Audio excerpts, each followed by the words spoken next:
Bonjour et bienvenue en ce dimanche 8 août 2021. Et nous en sommes arrivés ce matin à la méditation numéro 506 et plus particulièrement la méditation numéro 220 dans le livre de l'Apocalypse que nous méditons depuis le 1er janvier de cette année. Avant de commencer notre culte de ce matin, la méditation de ce jour, prions. Père, dans le nom de Jésus, bien-aimé Saint-Esprit, nous venons ce matin, nous offrir en sacrifice. Comme tu l'as dit, venez et offrez-vous tout entier sur l'autel qu'est Christ notre Seigneur. Alors, oui, comme des sacrifices vivants, c'est ce que tu veux. Ce n'est pas que nous offrions notre vie comme le monde le voit, mais tu veux que nous soyons vivants, ces pierres vivantes que tu remplis de cette eau vive en nous, qui coule en nous en abondance, et que notre fondement soit Christ notre Seigneur. Alors ce matin, une fois de plus, remplis-nous totalement, complètement, et Seigneur, viens régner en nous, non pas avec parcimonie, parce que nous t'ouvrons simplement que quelques parties de notre cœur, mais totalement, complètement, parce qu'il t'appartient déjà, parce que tu sais tout, tu vois tout, tu connais tout de nous. N'essayons pas de cacher quoi que ce soit, cela ne sert à rien du tout. Alors, viens illuminer nos vies, toi qui es la lumière déjà dans ce monde, et que nous te reflétions tout autour de chez nous, tout comme ces colonnes de bronze dans lesquelles que nous avons médité ces derniers jours. À toi toute la gloire, Père, dans le nom de Jésus. Merci, bien-aimé Saint-Esprit. Amen. Dans le culte de ce matin, nous poursuivons notre méditation dans la sixième lettre de notre Seigneur à l'église de Philadelphie, qui se trouve dans le chapitre 3 du livre de l'Apocalypse, versets 7 à 13. Et nous en sommes donc au verset numéro 12 et que nous allons reprendre ensemble. Du vainqueur, je ferai une colonne dans le temple de mon Dieu, et il n'en sortira plus. J'écrirai sur lui le nom de mon Dieu et celui de la ville de mon Dieu, la nouvelle Jérusalem, qui descend du ciel d'auprès de mon Dieu.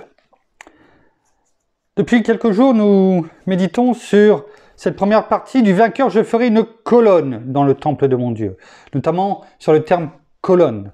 Et nous avons vu hier, en terminant, à la question sur quel fondement je m'appuie, nous avons vu hier, au travers d'Ésaïe, chapitre 28, versets 13 à 20, ce que la parole, notre Père, nous disait entre le fondement du monde, c'est-à-dire les méchants, et le fondement, qui est Christ lui-même, la parole. Et nous avons vu combien les méchants, faisaient des alliances avec le monde, avec un pacte, avec le séjour des morts, croyant que, avec le mensonge et croyant que rien ne les atteindrait ou ne pourra les atteindre. C'est cette première partie de ce que nous avons lu hier, de versets 13 à 20, d'Ésaïe 28, chapitre 28, et nous avons vu combien la parole, combien notre Père venait leur donner cette réponse. Que chaque jour, nuit et jour, ils ne pourraient même pas dormir. On le verra et on le saura. Ils voudront même mourir à un moment donné et ils ne pourront pas. Tellement ils auront peur. Simplement le bruit sera un effroi pour eux. Mais ce qui est dit pour les méchants, nous devons aussi nous en imprégner. Non pas pour avoir cette peur en nous, mais cette crainte. Cette crainte respectueuse et révérencieuse de notre Père. Cette crainte qu'il met en nous, en nous. Parce que sinon, ce qu'il est dit pour les méchants, risque d'être aussi pour nous. Chrétiens, rétrogrades. Alors oui, on l'a chanté ce matin. On peut chuter. On peut tomber. Et le Seigneur est là, il nous relève. Il nous donne la main. Le tout, c'est de ne pas recommencer les mêmes erreurs. Car si nous recommençons toujours les mêmes erreurs, ça veut dire que nous n'apprenons rien. Et que quelque part, ce n'est pas l'esprit qui domine en nous, mais la chair. Donc il est important également de prendre ces avertissements, ce qu'il est dit pour les méchants. Et pourtant nous prions pour qu'un maximum d'entre eux puissent être touchés. Mais il est bon aussi de le prendre pour nous. Ce sont des avertissements.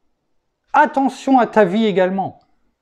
Que ta vie soit bien réglée. Nous avions vu ce qui est dit, nous avions rappelé ce qui est dit dans Proverbes chapitre 4 à partir du verset 23 à 27. Eh bien, voilà, que tes yeux regardent toujours en face, que tes paupières ne dévient ou ne clignent en tout cas quelque part, ni à droite ni à gauche, de peur que, eh bien, ce qui dirige notre regard, c'est-à-dire nos yeux, eh bien, nous amène dans des mauvais endroits, dans des mauvais chemins. Oh, il ne faut pas grand-chose. C'est pourquoi le Seigneur commence ce verset 23 eh bien, en disant « Garde ton cœur plus que toute autre chose, car de lui viennent les sources de la vie. » Donc, tout comme à chaque fois, eh bien, au travers de ce que la parole nous dit, eh bien, il y a toujours un choix à faire. Sur quel fondement eh bien, voulons-nous eh bien, nous appuyer? Nous voulons nous appuyer, c'est la réponse, eh bien, sur un fondement solide, qui est Christ notre Seigneur, afin que, quelles que soient les tempêtes de notre vie, quel que soit le moment où peut-être, comme nous l'avons chanté encore ce matin, eh bien oui, nous pouvons être dans le feu, dans cette fournaise ardente, comme les amis eh bien, de Daniel, devant Nebuchadnezzar, eh bien, le quatrième homme est avec nous, Jésus. Jésus est son nom, le Sauveur. Il est là, avec nous, en nous, et nous n'avons rien à craindre. Jésus doit être réellement notre fondement, à chacun d'entre nous. Et sa parole, comme nous le venons de le dire, doit être la base sur laquelle la colonne que je suis doit reposer. Cette parole doit être notre fondement. Parce que c'est notre Père qui nous parle. C'est notre Seigneur qui nous parle. C'est notre bien-aimé Saint-Esprit qui a oint tous nos frères et sœurs afin que celle-ci nous parvienne. La parole est immuable.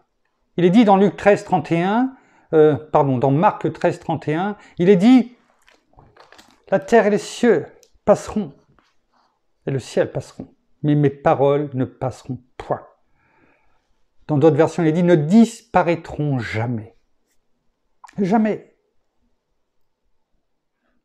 Dans Josué, chapitre 1, verset 8, il commence ainsi. Et c'est ce que l'Éternel, notre Père, dit à Josué, qui ne devait pas, orphelin, si je puis dire, ainsi, de son père spirituel, Moïse, et à qui, l'Éternel lui confiait tout le peuple, après 40 années d'errance dans le désert, à franchir le Jourdain, afin de rentrer enfin, si on peut le dire, dans cette terre promise. Est-ce que nous voulons aussi entrer dans notre terre promise? Elle est là, en Christ, notre Seigneur. Et que dit la parole dans ce verset numéro 8 de ce chapitre 1 du livre de Josué? Ce livre de la loi ne s'écartera pas de ta bouche. Tu y méditeras jour et nuit. Jour et nuit.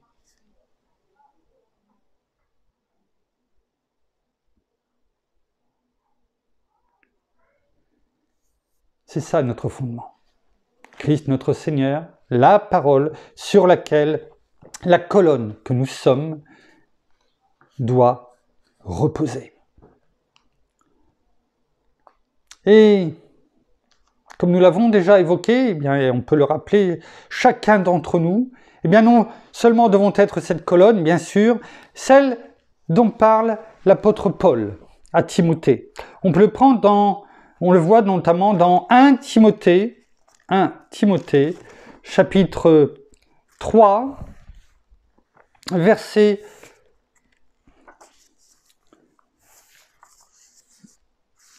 14 à 16. On va le prendre déjà en verso colombe. Regardons ce que dit Paul à Timothée. Ce sont des conseils. Et ces conseils que Paul donne à Timothée, son fils spirituel, seront les mêmes que nous devons recevoir aujourd'hui. Regardons ce qui est écrit. Je t'écris ceci, donc Paul à Timothée, avec l'espoir d'aller bientôt chez toi. Il espérait aller revoir Timothée.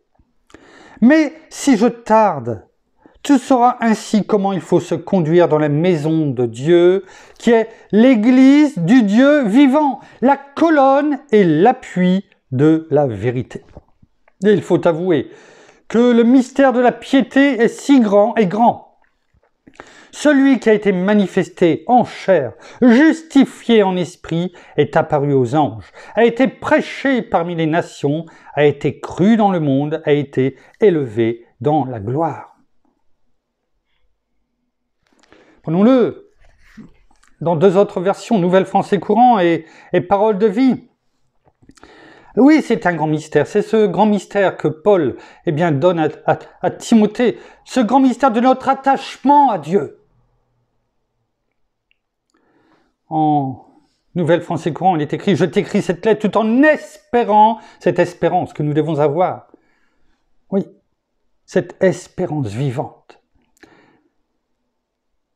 Tout en espérant aller te voir bientôt. Cependant, si je tarde à le faire, ces lignes te permettront de savoir comment te conduire dans la maison de Dieu, c'est-à-dire l'église du Dieu vivant, qui est la colonne et le soutien de la vérité. Oui, nous le proclamons publiquement.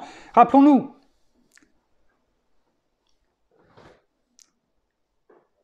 C'est cela, témoigner. C'est proclamer publiquement.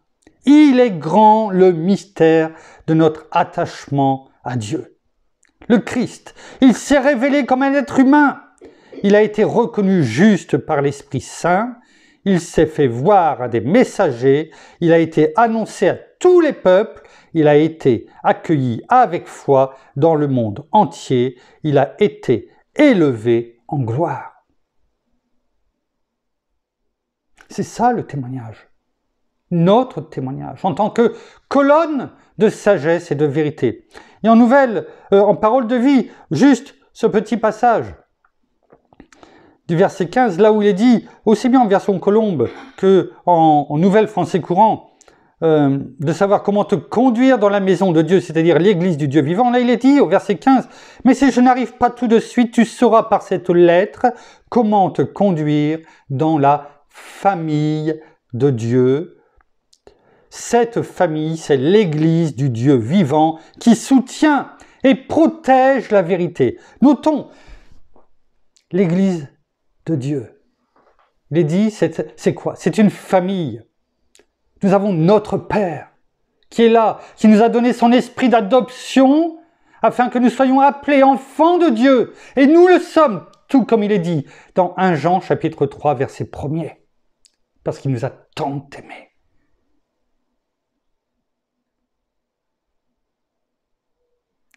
Nous avons, bien sûr, notre Seigneur qui a fait de nous ses frères, ses sœurs, ses amis. Mais la parole le dit, dans Romains 8, versets 15 à 17. L'Esprit lui-même rend témoignage à notre esprit que nous sommes enfants de Dieu. Et si nous sommes enfants, nous sommes aussi héritiers et co-héritiers de Christ. Ça veut dire quoi? Ça veut dire que nous sommes ses frères, ses sœurs.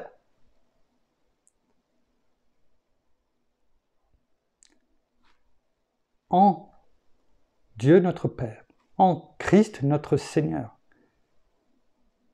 qui est notre frère, bien sûr, qui est le premier-né de toute nouvelle génération, qui est notre roi, notre sauveur, notre Seigneur, mais il est également, selon la parole, notre frère. Et comme un grand frère qu'il est, eh bien, il veut nous donner ses conseils, afin qu'on les suive. Et pour cela, eh bien, nous avons notre bien-aimé Saint-Esprit qui est en nous, afin de nous conduire en permanence dans le bon chemin. Et 3, comme nous l'avons encore chanté ce matin. C'est pourquoi il est important de nous rappeler que nous ne sommes pas que la maison de Dieu. Mais normalement, dans une maison, eh bien, il y a une famille. Et cette famille, il est écrit, eh bien, cette famille, c'est l'Église du Dieu vivant, l'Église avec un grand E. Cette Église que notre Seigneur doit venir rechercher. Et il est dit, eh bien, qui soutient et protège, qui soutient quelque chose qui soutient, c'est nous, c'est cette colonne que nous devons être. Et protège la vérité. Si nous sommes cette colonne qui soutient, nous devons être aussi cette colonne qui est de sagesse et de vérité. Le mensonge ne doit avoir aucune prise sur nous. Il peut tenter, mais comme une colonne en règle générale est lisse, eh bien, il coule sur nous. Il ne peut pas pénétrer. Nous sommes imperméables au mensonge, car nous savons, eh bien, dans le dernier chapitre de l'Apocalypse, ce qui est fait des menteurs. Nous l'avons vu hier, eh bien, dans Ésaïe 28, ceux qui avaient fait un pacte avec le mensonge. Nous avons vu comment, eh bien, notre Père le balaye. Donc, cette colonne, on sait maintenant, c'est qui, c'est quoi, quel est ce fondement. On s'aperçoit que lorsque, eh bien, notre Seigneur nous dit ce mot, qui pourrait nous paraître, je dirais, banal au premier abord, eh bien, est loin d'être anodin. Parce que finalement, cela représente ce que nous devons être au quotidien, à chaque instant, et on peut comprendre que après, eh bien, notre Seigneur dit de tenir ferme, de nous munir chaque jour, eh bien, de ses armes, car sinon nous ne pourrons pas tenir ferme. Nous serons amenés comme une barque sans gouvernail, eh bien, à aller à droite, à gauche. Et à ce moment-là, nos yeux ne regardent plus droit en face de nous. Pour être dans le temple de mon Dieu, comme il est dit, eh bien, nous devons être cette colonne. Et si nous voulons être cette colonne, eh bien, nous devons avoir ce fondement véritable que nous venons de montrer. Alors l'Église, oui, l'Église, et nous sommes l'Église, chacun d'entre nous est la colonne et l'appui de la vérité. C'est à nous de la soutenir et de la protéger. C'est ce que nous venons de lire. Est-ce que, au quotidien, nous sommes cette colonne qui soutient et qui protège la vérité? Nous devons soutenir la vérité, comme on l'a vu, par quoi? Par notre témoignage, par notre prédication, mais aussi par notre sanctification. Et pour cela, nous avons besoin que notre bien-aimé Saint-Esprit nous conduise chaque jour à marcher sur ce chemin de cette sanctification. Alors, voulons-nous être des colonnes? Parce que on peut, théologiquement, on peut avoir entendu tout ce que nous avons dit depuis quelques jours sur ce qu'est cette colonne dont notre Seigneur parle, mais après, la question c'est, est-ce que nous voulons être ces colonnes? Est-ce que nous voulons être des colonnes qui soutiennent la vérité? Des soutiens dans notre famille propre, mais aussi famille de Dieu. Est-ce que nous voulons être ces colonnes? Pour cela, eh bien, il nous faudra tenir malgré toutes les difficultés de la vie. Il ne faut pas croire, quand on fait un choix, eh bien, automatiquement, cela nous engage. C'est comme lorsque, eh bien, on prend un chemin, eh bien, on s'engage dans le chemin. Ça ne veut pas dire qu'on ne peut pas faire demi-tour. Si on prend le bon chemin, eh bien, c'est parfait. On sait qu'on va arriver à la bonne direction, on est dans la bonne direction et on va arriver à la bonne destination. Mais si on prend le mauvais chemin, Alors cela ne veut pas dire, et notre Père nous le dit suffisamment, on le voit avec le brigand sur la croix, il y a toujours un moyen, à un moment donné, de faire demi-tour. Mais si vous prenez un chemin que vous roulez pendant 1 heure dans la mauvaise direction, eh bien forcément vous avez perdu beaucoup de temps. Non seulement 1 heure, par exemple, si on reste sur notre exemple, 1 heure de route sur le mauvais chemin, et quand vous vous en rendez compte, il va falloir faire demi-tour, et il y aura 1 heure, afin de revenir simplement au point de départ qui va vous emmener dans le bon chemin. Donc vous avez déjà perdu 2 heures. Si ces 2 heures, c'est rien. Mais si ces heures se transforment en années, ou en dizaines d'années, ce n'est plus la même chose. Alors certes, à la fin, eh bien, il y a toujours cette possibilité de franchir la ligne en vainqueur. Mais que de temps perdu. Que peut-être d'âmes perdues, dont vous étiez peut-être chargé dans notre destinée à amener et à conduire à notre Seigneur, et qui peut-être entre-temps se sont perdus. Et là, il n'y a plus de retour possible. Appartenir à notre Seigneur, c'est aussi des responsabilités. Tout comme quand on est responsable de famille. Il y a des responsabilités. Et si on choisit, du moins si on accepte, parce qu'on ne choisit pas, c'est notre Seigneur qui nous a choisis, notre Père qui nous a attirés à notre Seigneur, si nous acceptons, eh bien, d'être cette colonne, eh bien, il faudra tenir, malgré les difficultés de la vie. Je ne dis pas que cela ne peut pas faire mal par moments, mais ensuite, reprendre le dessus parce qu'on sait que c'est en Christ que nous avons toutes nos forces. Car sinon, humainement, on ne pourrait pas tenir. Regardons quel exemple dans ce que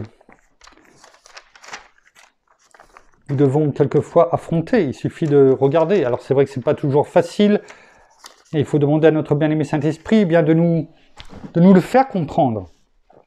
Dans le livre de Job, ce n'est pas facile de comprendre tout ce qui est dit, mais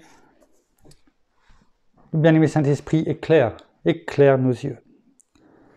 Regardons ce qui est dit dans Job, chapitre 28, au verset 27.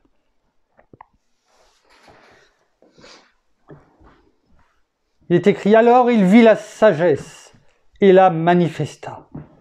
Il en posa les fondements et la scruta jusqu'au fond. » Cela nous parle ici de la stabilité, de la colonne que nous sommes. Nous l'avons vu ces derniers jours, eh bien, nous devons être stables, comme une colonne est stable. Et là, c'est ce qui est écrit. Alors il vit la sagesse. Nous voyons notre Seigneur. Il la manifesta. C'est-à-dire que nous ne faisons qu'un avec lui. Il en posa les fondements, c'est ce que nous avons vu tout à l'heure. Il la scruta jusqu'au fond. C'est-à-dire que nous ne faisons qu'un. Nous ne voulons pas nous éloigner. Notre Seigneur est notre trésor. Et c'est là où est notre cœur. Regardons ce qui est écrit dans 1 Pierre. 1 Pierre, chapitre 1er, au verset 7. Là, il est parlé de l'espérance, des épreuves et des joies des croyants. Verset 7, on peut même à partir du verset 6, où il est parlé, eh bien, juste avant, c'est l'espérance du salut, c'est ça notre espérance. Ce que nous sommes en train de méditer depuis le 1er janvier, l'avènement de notre Seigneur. Car cet avènement, eh bien, en tant que vainqueur, c'est notre salut. En tant qu'enfant de Dieu, vainqueur. Eh bien, à partir du verset 6, on va le prendre. Si vous en tressaillez d'allégresse, quoi que vous soyez maintenant pour un peu de temps puisqu'il le faut affliger par diverses épreuves. Ça veut dire que là, le Seigneur nous dit, la parole nous dit, on peut être dans le découragement, à travers des différentes épreuves de notre vie. Mais malgré tout, eh bien, nous nous réjouissons.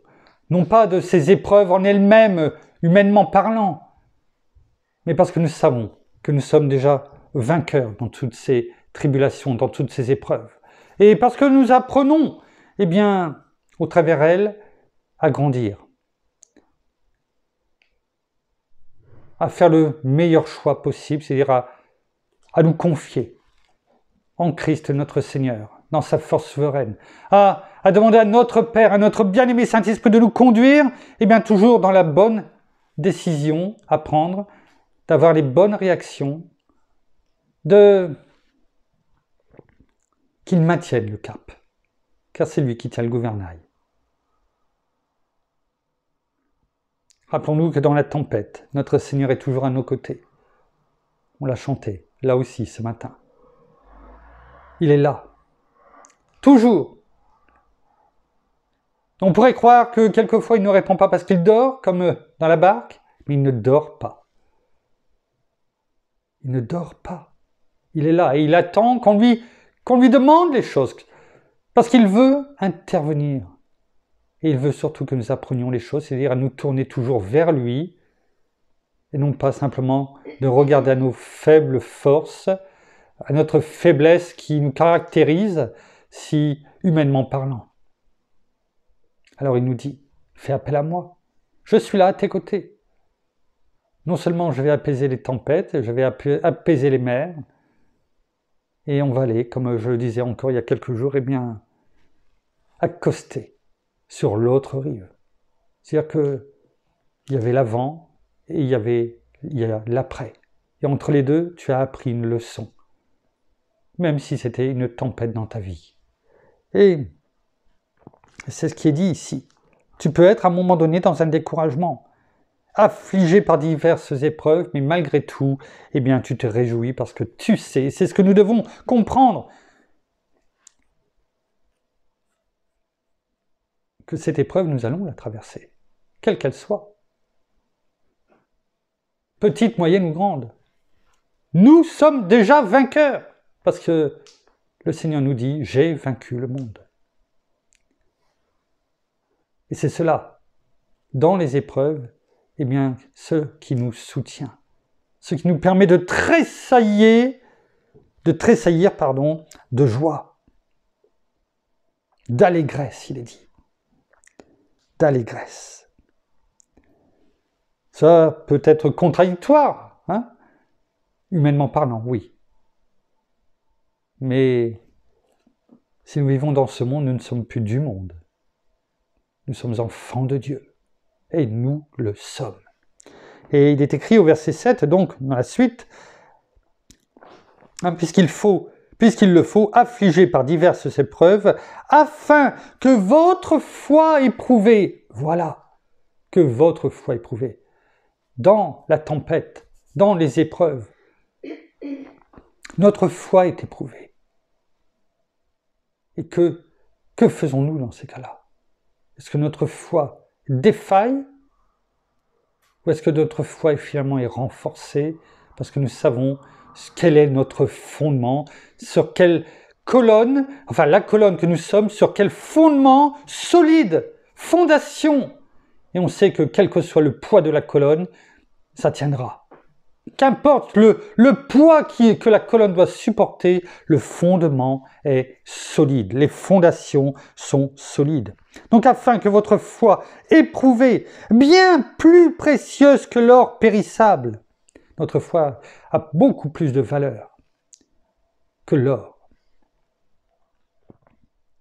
Cependant, éprouvée par le feu, se trouve être un sujet de louange, de gloire et d'honneur lors de la révélation de Jésus-Christ.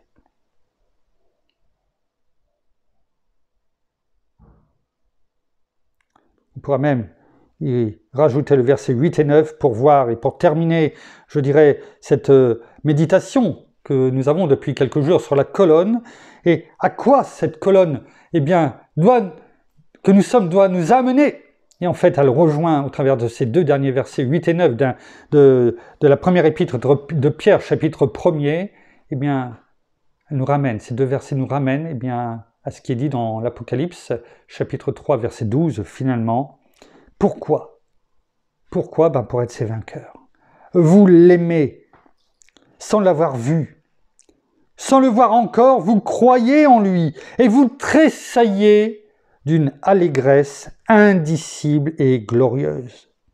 Verset 9, en remportant, pour prix de votre foi, le salut de vos âmes. Ces deux derniers versets que nous venons de prendre, eh bien, nous ramènent tout droit à ce que nous voyons, eh bien, depuis le début, depuis le 1er janvier, mais encore plus, eh bien, dans cette lettre à l'église de Philadelphie. Oui, nous tenons ferme, et comme il est dit, eh bien, et nous l'avons médité, eh bien, au verset 10, parce que tu as gardé la parole de la persévérance en moi, c'est-à-dire la foi persévérante en moi. Ce que nous venons de dire, eh bien, grâce à cela, nous avons le salut de nos âmes. Mais pas que de nous. De tous ceux, eh bien, qui, par cette colonne solide que nous sommes, cette sagesse, cette lumière que nous réfléchissons, non pas nous, mais de Christ en nous, eh bien, a permis, je n'en doute pas, à une multitude de personnes, familles, amis, personnes que nous ne connaissions pas, eh bien, à connaître notre Seigneur. Alors, pour terminer, eh bien, par rapport à ce que nous avons chanté ce matin, mon secours est en toi, juste une petite réflexion que j'avais déjà eue, je crois qu'on l'avait chanté déjà la semaine dernière, et déjà j'avais eu, ça m'avait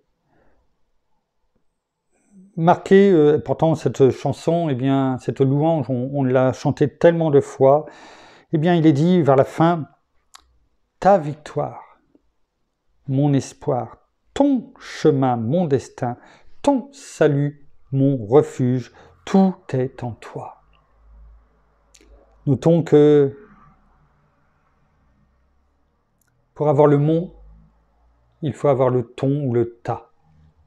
Ta victoire, ton chemin, ton salut. Donc que ce soit la victoire, le chemin, le salut, c'est-à-dire cette victoire totale, complète. Hein? Parce que nous ne pouvons pas avoir la victoire si nous ne sommes pas sur le bon chemin et nous ne pouvons pas avoir le salut de nos âmes si nous ne sommes pas dans la bonne direction. Alors ta victoire, ton chemin, ton salut, eh bien, ça passe par là. Sinon, eh bien, nous n'aurons pas d'espoir, notre destin restera ténébreux, et quel refuge aurons-nous ? La parole nous le dit, dans les derniers temps. Eh bien, ils iront même se cacher dans les cavernes, dans peut-être les blocos, etc. Mais ça ne servira à rien. Ça ne servira de rien parce qu'ils seront rattrapés. Alors oui, Seigneur, tu nous l'as dit encore ce matin, nous l'avons chanté, nous l'avons déclaré, proclamé de notre bouche. Ta victoire, mon espoir, ton chemin, mon destin, ton salut, mon refuge, tout est en toi. Merci, Père. Merci, Seigneur. Merci, bien-aimé Saint-Esprit, une fois de plus, pour tout ce que tu nous as montré ce matin. Une fois de plus, eh bien, tu nous as montré les colonnes que nous sommes. Ces colonnes qui n'ont aucune solidité si le fondement n'est pas d'une solidité à toute épreuve. Mais nous savons qu'en toi, eh bien, cette solidité est là.